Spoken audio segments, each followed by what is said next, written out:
menjelaskan tentang pengertian dan karakteristik perubahan sosial budaya. Yang pertama, mengenai pengertian.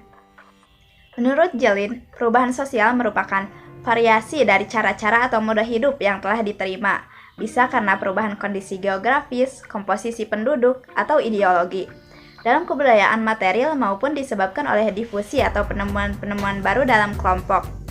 Lalu menurut Kingsley Davis, perubahan budaya adalah perubahan yang mencakup segenap cara berpikir dan bertingkah laku yang timbul karena adanya interaksi yang bersifat komunikatif. Ada juga pendapat Max Weber menyatakan bahwa perubahan sosial budaya adalah perubahan situasi dalam masyarakat sebagai akibat dari adanya ketidaksesuaian unsur-unsur di dalamnya. Berdasarkan definisi para ahli tersebut, perubahan yang terjadi pada unsur-unsur sosial disebut perubahan sosial. Hal ini meliputi struktur sosial dan fungsi sosial itu tersendiri.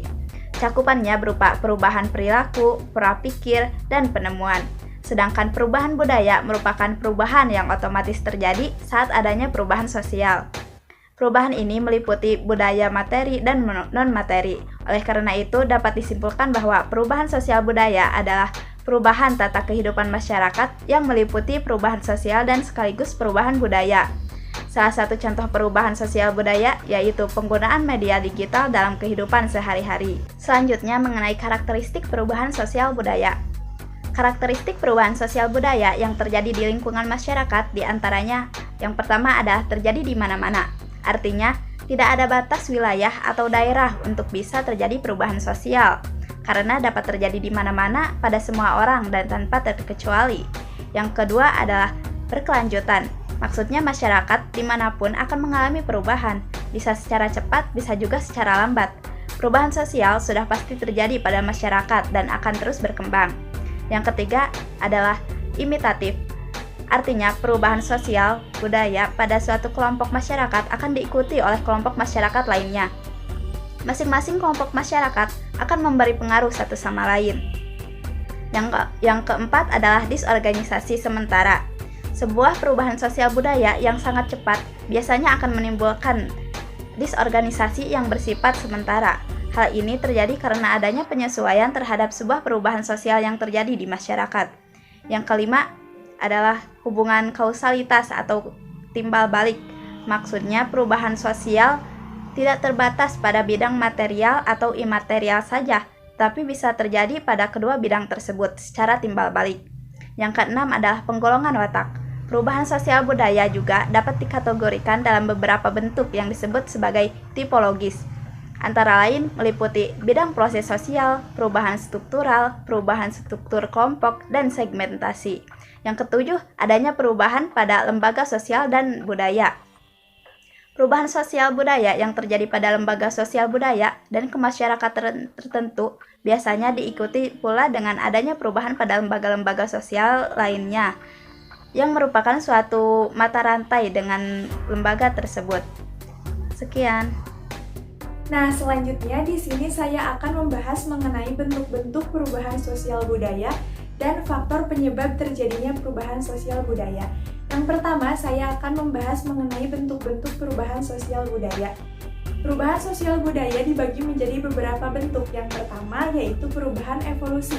Perubahan evolusi merupakan perubahan-perubahan sosial yang terjadi dalam proses lambat, dalam waktu yang cukup lama dan tanpa ada kehendak tertentu dari masyarakat yang bersangkutan.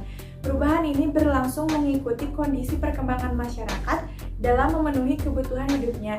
Contoh perubahan evolusi yaitu perubahan sosial dari masyarakat berburu menjadi masyarakat agraris.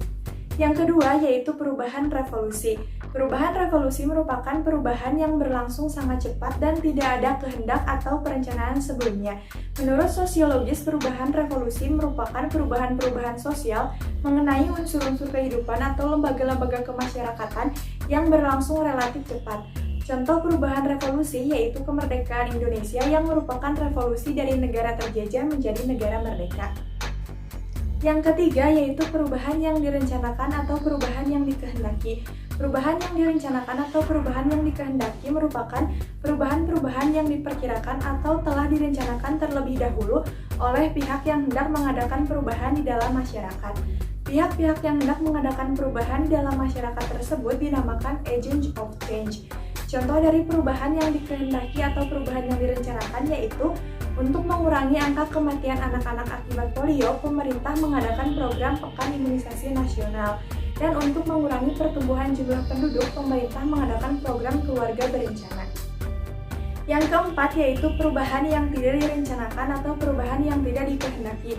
Biasanya perubahan ini tidak dikehendaki oleh masyarakat karena perubahan ini terjadi di luar jangkauan dan perkiraan masyarakat.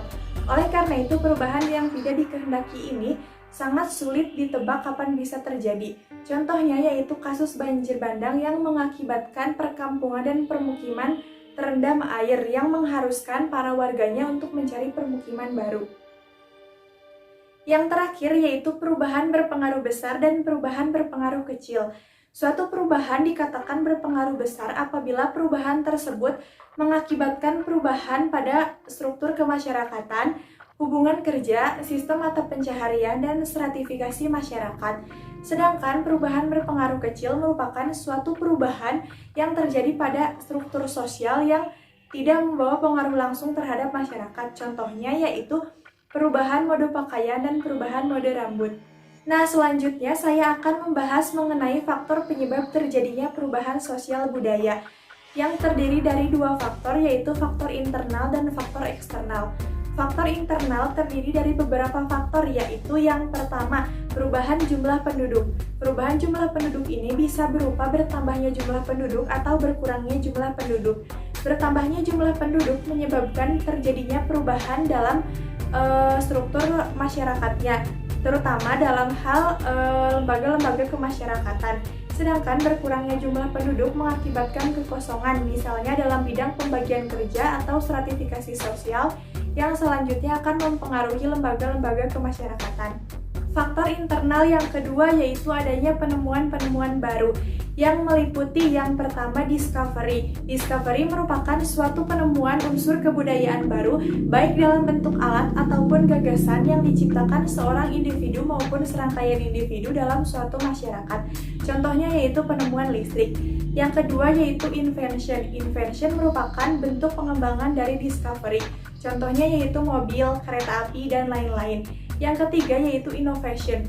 Innovation merupakan suatu penemuan baru apabila unsur atau alat baru yang ditemukan tersebut sudah menyebar ke bagian-bagian masyarakat dan dikenal serta dimanfaatkan secara luas oleh masyarakat. Faktor internal yang ketiga yaitu teknologi. Teknologi mempengaruhi perkembangan masyarakat, yaitu dapat mempengaruhi sebagian dari pikiran dan perilaku manusia yang akan membawa perubahan sosial budaya dalam kehidupannya. Contohnya yaitu teknologi dalam industri tekstil yang mempengaruhi mode atau gaya berpakaian. Faktor internal yang keempat yaitu pertentangan atau konflik. Sebagai proses sosial budaya, pertentangan merupakan proses disosiatif, namun selalu berakibat negatif, seperti pertentangan antar individu dalam suatu masyarakat, pertentangan antar kelompok dalam suatu masyarakat, dan lain sebagainya. Faktor internal yang kelima yaitu keterbukaan masyarakat. Sifat masyarakat yang terbuka mempermudah masyarakat untuk menerima hal-hal yang baru atau menyerapnya dalam kehidupan sosial dan budayanya. Oleh karena itu, masyarakat yang bersifat terbuka akan mempermudah terjadinya perubahan sosial maupun budaya. Faktor internal yang keenam yaitu pemberontakan atau revolusi. Pemberontakan atau revolusi merupakan faktor yang dapat menyebabkan perubahan sosial budaya yang besar. Contohnya yaitu revolusi kemerdekaan Indonesia. Faktor penyebab terjadinya perubahan sosial budaya yang kedua yaitu faktor eksternal. Faktor eksternal ini terdiri dari 3 faktor, yaitu yang pertama, lingkungan alam atau lingkungan fisik. Lingkungan alam atau lingkungan fisik ini berpengaruh terhadap terjadinya perubahan sosial budaya. Contohnya bencana alam yang dapat mengubah struktur sosial masyarakat setempat. Yang kedua yaitu peperangan. Peperangan dapat menyebabkan perubahan pada banyak aspek sosial budaya. Contohnya yaitu perubahan norma-norma atau nilai-nilai yang dianutnya. Yang ketiga yaitu kontak kebudayaan dengan masyarakat lain. Proses terjadinya pengaruh perubahan karena kontak kebudayaan dengan masyarakat lain yaitu yang pertama difusi kebudayaan atau penyebaran unsur kebudayaan dari suatu tempat lain. Yang kedua yaitu akulturasi kebudayaan atau pertemuan antar dua kebudayaan atau lebih, di mana kebudayaan asli masih tampak. Yang ketiga yaitu asimilasi kebudayaan atau proses pertemuan atau percampuran dua kebudayaan atau lebih, di mana kebudayaan asli sudah tidak tampak. Sekian materi yang dapat saya sampaikan. Untuk materi selanjutnya akan dilanjutkan oleh Hovifah. Teman-teman, di sini saya akan membahas mengenai dampak perubahan sosial budaya. Dampak perubahan sosial budaya ini ada dampak positifnya. Dampak positif sendiri itu memiliki nilai ataupun norma yang baru yang sesuai dengan tuntunan zaman pada saat ini. Lalu meningkatnya taraf pendidikan, karena pada saat ini pasti banyak orang yang semakin menganggap bahwa pendidikan itu sangatlah penting, apalagi di era yang saat ini ya, di era yang semakin berkembang tentunya dari segi ilmu pengetahuan maupun teknologi. Oke, yang ketiga itu dapat terciptanya pola pikir masyarakat yang terbuka. Pola pikir masyarakat yang terbuka, pastikan orang-orang ini pasti punya pandangan yang banyak gitu. Jadi mereka memecahkan masalah yang dengan cara efektif itu ya saling terbuka, dan dari dampak yang pola pikir masyarakat yang terbuka sehingga meningkatkan toleransi dari masyarakat itu sendiri, karena pasti kan saling menghargai ya. Lalu berkembangnya lembaga-lembaga sosial, karena lembaga-lembaga sosial ini untuk memenuhi berbagai macam kebutuhan yang semakin kompleks adanya sesuai dengan perkembangan zaman pada saat ini. Lalu pesatnya perkembangan teknologi informasi dan komunikasi. Nah, dari dampak positif yang sudah saya sebutkan mengenai dampak perubahan sosial budaya di masyarakat, ternyata ada dampak negatifnya juga nih. Nah, dampak negatifnya ini ada kesenjangan sosial, di mana di saat kita ingin kehidupannya serba ada, tapi di sisi lain masih banyak orang-orang yang hidupnya masih serba kekurangan. Jadi ini akan mengakibatkan kesenjangan sosial, lalu meningkatnya tingkat kriminalitas, lalu akan tertimbulnya perilaku yang konsumtif, lalu disorganisasi sosial. Konsep disorganisasi sosial ini maksudnya proses melemahnya nilai atau norma dalam suatu masyarakat akibat terjadinya perubahan. Nah, seperti contoh di era media sosial saat ini, masyarakat cenderung lebih kepada sikap individualis, yaitu mementingkan diri mereka sendiri gitu, dan kurang memperhatikan atau mempentingkan lingkungan sosial di sekitar gitu. Poin selanjutnya itu ada guncangan budaya. Mungkin banyak masyarakat yang kaget ataupun tidak siap akan adanya unsur-unsur yang menyebabkan permasalahan sosial yang seperti ketertinggalan kondisi gitu. Lalu poin selanjutnya ada kesenjangan budaya. Kesenjangan budaya ini dapat menyebabkan terjadinya perbedaan taraf kemajuan antara berbagai daerah dalam suatu kebudayaan. Selanjutnya ada perubahan sosial sebagai modernisasi. Nah, maksud modernisasi itu kan perkembangan yang dari sebelumnya tradisional menjadi modern ya teman-teman. Nah, modernisasi ini tuh ditandai adanya cita-cita masyarakat yang ingin maju serta perubahan iptek dan bidang lainnya yang mendasari terjadinya modernisasi. Nah, dari modernisasi ini akhirnya terjadilah ciri-ciri masyarakat modern, yaitu pertama, tidak bergantung pada pekerjaan di alam. Nah, di sini pada umumnya mungkin banyak masyarakat modern itu yang menempati posisi kota ya, yang lebih banyak mereka ini sebagai pekerja kantor. Lalu yang kedua, masyarakat heterogen. Masyarakat heterogen ini dalam satu ruang lingkup beraneka ragam, berbeda dengan daerah perdesaan yang istilahnya dalam satu lingkupnya itu masih homogen, yaitu baik budayanya ataupun mata pencariannya itu masih sama gitu. Dan kalau misalnya udah heterogen tuh pasti beda-beda, mata pencariannya beda ataupun kebudayaannya juga beda. Lalu poin ketiga itu mobilitas yang tinggi. Mobilitas yang tinggi ini maksudnya perubahan dan perpindahan yang sangat cepat menyebabkan mobilitas masyarakat yang tinggi seperti di bidang komunikasi dan transportasi. Lalu adanya masyarakat yang terbuka. Masyarakat yang modern ini tidak terlalu terkukung pada nilai-nilai mitos ataupun hal-hal yang lainnya yang memang beredar gitu di budaya mereka, tapi mereka pasti lebih menerima untuk perubahan di lingkungannya secara terbuka. Nah, yang kelima itu ciri-ciri masyarakat yang individual. Nah, masyarakat modern ini lebih mengutamakan kepentingan diri sendiri dan keluarganya dibanding kepentingan kelompok. Dan yang keenam itu ada orientasi masa kini dan mendatang. Jadi masyarakat modern ini tuh punya orientasi untuk menyambut perubahan yang akan datang dan memegang nilai-nilai masa kini. Nah, di poin modernisasi dan budaya masyarakat, salah satu ciri masyarakat modern yang sudah kita ketahui ya tadi, itu mereka memiliki sikap yang lebih terbuka terhadap sesuatu yang baru. Nah, keterbukaan ini akhirnya memberikan mereka kesempatan terhadap sesuatu yang baru, maksudnya untuk menguji hal yang baru itu gitu. Ketika semisal hal yang baru ini sesuai dengan norma yang ada, maka mereka bisa menerimanya, ataupun sesuai dengan budaya yang ada, mereka bisa menerimanya. Namun ketika hal yang baru ini tidak sesuai dengan norma ataupun budaya yang ada di sekitar mereka, ya mereka mungkin akan mempertimbangkannya dan menyesuaikannya gitu, atau bahkan mereka juga bisa menolaknya gitu. Modernisasi ini akan mempengaruhi masyarakat yang akan mempertahankan budaya-budaya yang telah diturunkan dari nenek moyangnya sendiri. Karena berkembangnya ilmu pengetahuan yang digunakan untuk menggali budaya-budaya untuk dipertahankan maupun diperkaya. Melalui inovasi, budaya masyarakat dapat dipertahankan menjadi budaya masa kini dengan bantuan teknologi. Budaya daerah pun dapat dimodifikasi menjadi suatu hal yang masa kini atau suatu hal yang baru, tanpa meninggalkan makna ataupun arti dari nilai-nilai budaya tersebut gitu. Oke, seperti yang teman-teman tahu, contohnya ini Jember Fashion Carnaval.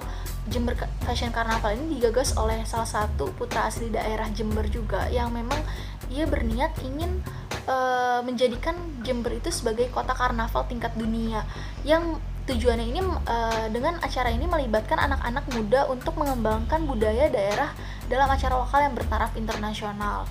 Dan tema-tema yang ada dalam festival ini memang dibungkus dalam suasana masa kini tanpa meninggalkan budaya asli bangsa Indonesia. Dan festival ini memang mengusung tema-tema Nusantara, dan tema-tema ini bertujuan untuk menyampaikan pesan tentang keindahan dan keragaman bangsa masyarakat Indonesia. Nah, festival ini pun juga mengundang pemuda maupun masyarakat untuk terlibat aktif dalam kegiatan ini, dan pesertanya itu beragam, gak cuma anak-anak tapi sampai orang tua pun, dari mulai ibu rumah tangga maupun pegawai kantor ataupun petani itu juga ikut terlibat dalam acara ini.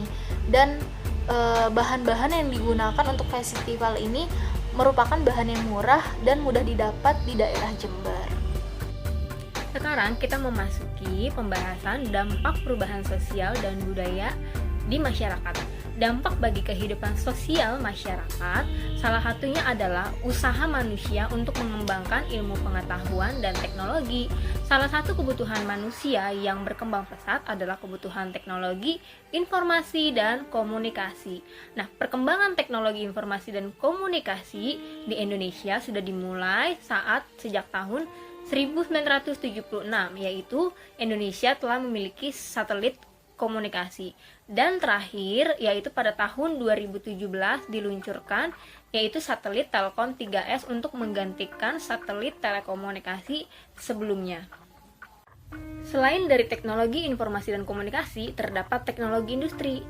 Dengan adanya teknologi industri dapat melipat gandakan hasil produksi jauh lebih banyak serta peningkatan kualitas, dan pendistribusian pun jauh lebih mudah. Bagi masyarakat yang sudah mampu memanfaatkan kemajuan teknologi ini dapat menggali potensi lebih dalam lagi dibanding masyarakat yang belum mampu memanfaatkan, akan jauh lebih tertinggal. Namun masuknya pengaruh asing ini kan salah satu dampak terbukanya sistem informasi dan komunikasi. Tapi ternyata ada dampak negatifnya, yaitu dapat menimbulkan gesekan kehidupan sosial. Karena budaya-budaya dari luar pun melalui informasi dan komunikasi dapat jauh lebih mudah untuk masuk. Kemudian dari teknologi industri pun dapat tercemarnya air, tanah, dan udara, karena itu dapat membahayakan kehidupan masyarakat.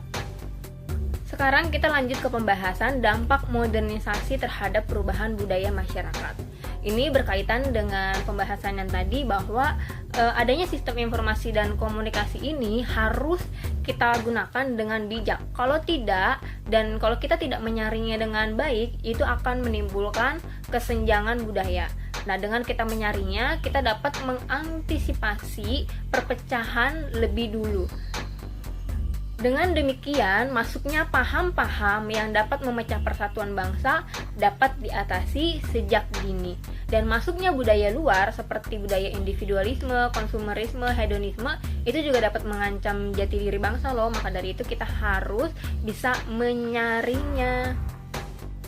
Dari kedua dampak tadi, dampak perubahan sosial dan budaya itu berkaitan dengan teknologi. Teknologi itu apa sih? Teknologi adalah suatu alat yang dapat mempermudah dan membantu pekerjaan manusia. Teknologi itu sudah merambat ke semua bidang. Adapun jenis-jenis teknologi yaitu teknologi informasi dan komunikasi seperti internet dan smartphone. Lalu ada teknologi transportasi seperti mobil, pesawat, motor. Lalu ada teknologi medis yaitu vaksin. Ada teknologi dalam ekonomi yaitu e-money dan teknologi pangan yaitu sistem dan teknik menanam. Dalam pembelajaran kelas 6 kali ini akan membahas mengenai teknologi transportasi. Di antaranya yaitu modernisasi teknologi transportasi. Transportasi masa kini telah menunjukkan kemajuan yang pesat, baik transportasi darat, air, dan udara. Sarana dan prasarana semakin lengkap dan baik. Sarana itu berupa alat angkutan seperti sepeda, motor, mobil, kereta api. Sedangkan prasarana transportasinya itu seperti penunjangnya, yaitu jembatan, penghubung, dan lain sebagainya. Transportasi atau angkutan pada masa lalu itu pada awalnya menggunakan tenaga manusia dengan cara didorong, dipikul, ataupun digendong. Nah, berkembanglah menjadi menggunakan tenaga hewan, yaitu seperti kuda, keledai, dan gajah. Alat transportasi, baik transportasi darat, air, itu semula itu menggunakan tenaga manusia seperti sepeda, beca, dan gerobak dorong. Kemudian berkembang menjadi ditarik oleh kuda yaitu delman. Transportasi laut yang menggunakan tenaga alam atau angin yaitu perahu layar. Kemudian menggunakan tenaga manusia itu misalnya rakit dan perahu dayung. Kita masuk ke dalam pembahasan modernisasi terhadap perkembangan sistem transportasi darat. Nah, alat transportasi tradisional itu pada umumnya tidak bermesin, seperti sepeda, beca, lalu untuk mengangkut barang itu misalnya seperti gerobak. Kemudian berkembanglah ya transportasi darat ini. Kalau dahulu itu hanya mengangkut dalam jarak dekat saja. Nah, kalau sekarang karena sudah menggunakan mesin, berkembang seperti sepeda motor, mobil, ya kan, bus, dan untuk mengangkut barang itu seperti truk tangki, kereta api barang, dan mobil box. Dan alat angkut modern ini dapat melayani pengangkutan jarak dekat maupun jarak jauh. Nah, perusahaan negara yang melayani angkutan seperti antar kota dan antar provinsi itu seperti PT Damri yaitu Jawatan Angkutan Motor Republik Indonesia dan PT KAI yaitu Kereta Api Indonesia Persero. Selanjutnya kita akan memasuki pembahasan modernisasi terhadap transportasi air dan udara. Transportasi air dahulu menggunakan perahu layar ataupun rakit dan perahu dayung. Tapi sekarang sudah ada kapal induk ataupun kapal yang mengangkut barang bertonton. Kemudian untuk udara, dahulu itu balon udara lah yang paling canggih. Tapi sekarang sudah makin berinovasi, sudah ada pesawat tempur, pesawat yang digunakan untuk ditumpangi manusia. Makin lama ini semakin mempermudahkan kita untuk berpergian dalam jarak jauh. Namun, semakin berkembangnya transportasi ini ternyata dapat menyebabkan polusi atau pencemaran terhadap lingkungan. Kita harus bisa mencegahnya itu dan memanfaatkan sisi-sisi positifnya serta menanggulangi dampak yang ditimbulkan untuk kita atasi. Dalam kegiatan proses belajar mengajar, tentu kita harus mengetahui karakteristik peserta didik. Karakteristik peserta didik kelas tinggi yaitu pertama, adanya minat terhadap kehidupan praktis sehari-hari yang konkret. Yang kedua, realistik serta memiliki rasa ingin tahu dan ingin belajar. Ketiga, menjelang akhir masa ini memiliki minat terhadap hal-hal atau mata pelajaran khusus.